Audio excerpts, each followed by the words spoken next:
Assalamualaikum warahmatullahi wabarakatuh. Halo semuanya. Hari ini bertemu kembali. Kita akan belajar pembelajaran 5 dan 6, subtema 3, tema 6. Nah, langsung saja kita mulai pembelajaran hari ini. Nah, sebelumnya kalian tahu nggak bagaimana bentuk setrika zaman dahulu? Siapa yang tahu? Nah, jadi bentuk setrika zaman dahulu itu seperti ini ya. Tidak menggunakan listrik tapi masih menggunakan arang ya. Tahu arang nggak yang untuk membakar sate itu ya?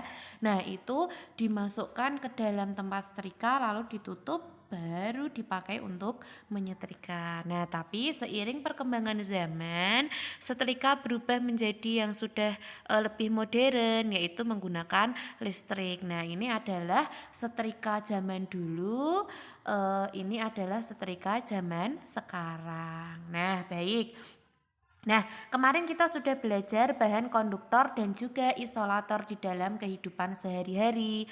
Nah, saya ulangi lagi. Bahan konduktor adalah bahan yang dapat menghantarkan panas, sedangkan isolator adalah yang tidak dapat menghantarkan panas. Nah, kalian tahu nggak bagaimana cara kerja setrika?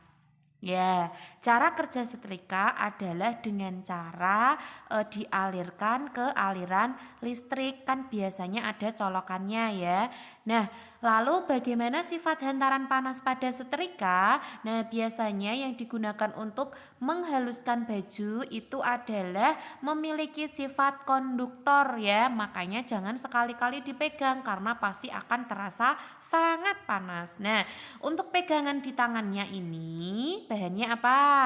Bahannya adalah isolator.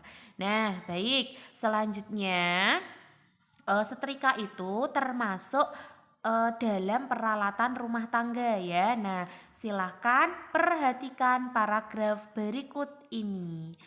Salah satu peralatan rumah tangga yang memanfaatkan bahan konduktor dan isolator adalah panci. Panci terbuat dari bahan aluminium. Aluminium merupakan penghantar panas yang baik. Panci akan menghantarkan panas ke makanan yang sedang dimasak. Sementara itu, pegangan panci terbuat dari plastik. Plastik merupakan bahan isolator sehingga kita tidak akan merasa panas ketika memegangnya.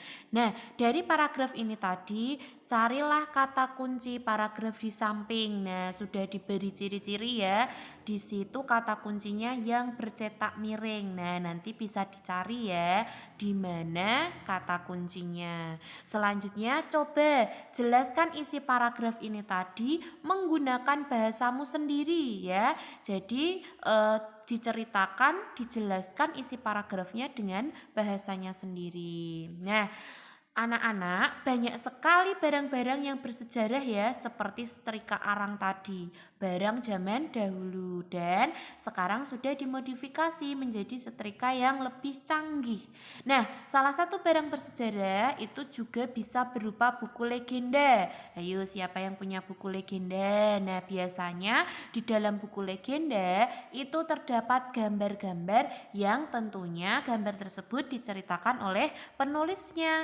Nah, mari kita belajar apa sih itu gambar bercerita. Ya, gambar bercerita itu adalah gambar yang menunjukkan kegiatan orang atau binatang yang dapat mewakili sebuah cerita. Tentunya gambar cerita itu pasti berhubungan dengan cerita yang ditulis. Contohnya di sini ada gambar gunung meletus dan ada banyak orang yang lari menyelamatkan diri. Nah, ketika dibuat sebuah cerita, bagaimana ceritanya? Misalnya seperti ini ya.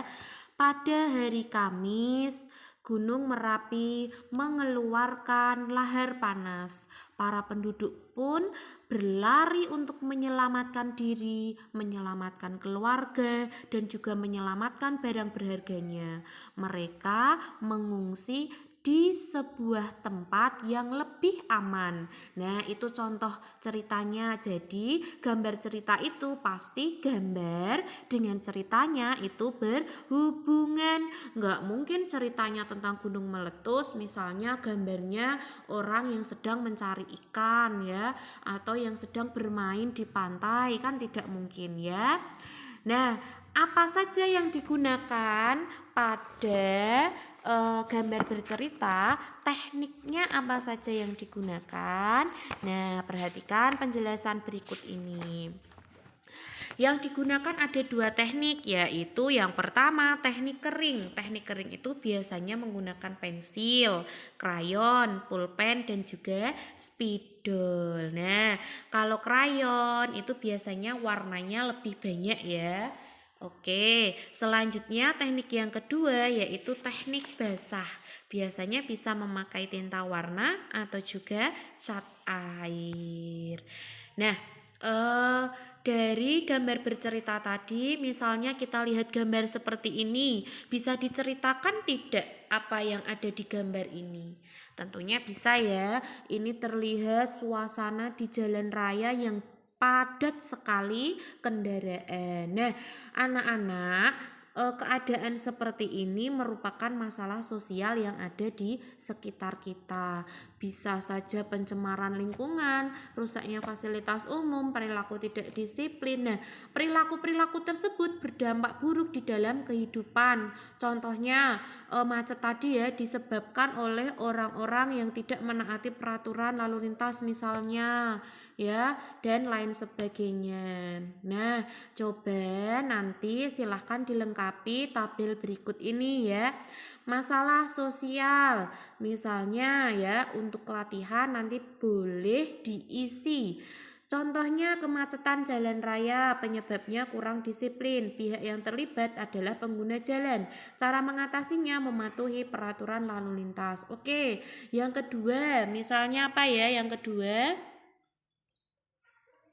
Apa misalnya yang kedua?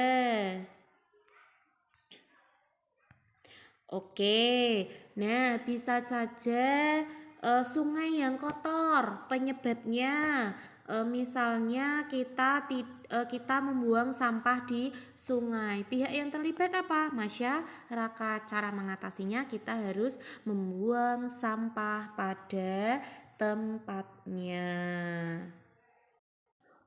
Oke, contoh yang lain misalnya apa? Ya, pencemaran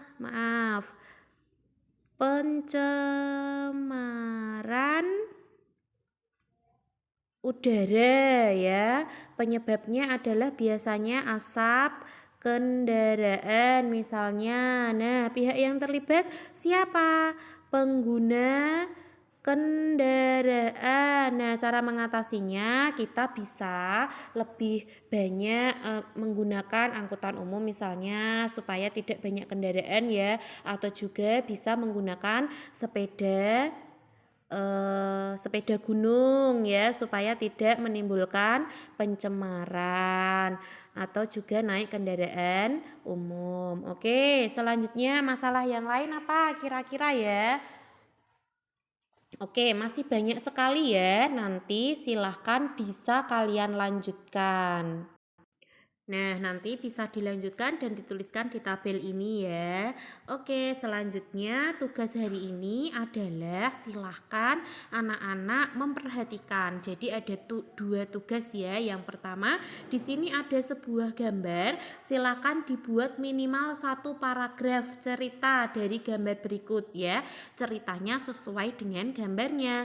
Tugas yang kedua yaitu membuat gambar sesuai dengan paragraf berikut ini. Nah, di sini ada sebuah paragraf, silahkan nanti dibaca dan dibuat gambarnya. Begitu, semoga video hari ini bermanfaat. Kurang dan lebihnya mohon maaf. Wassalamualaikum warahmatullahi wabarakatuh.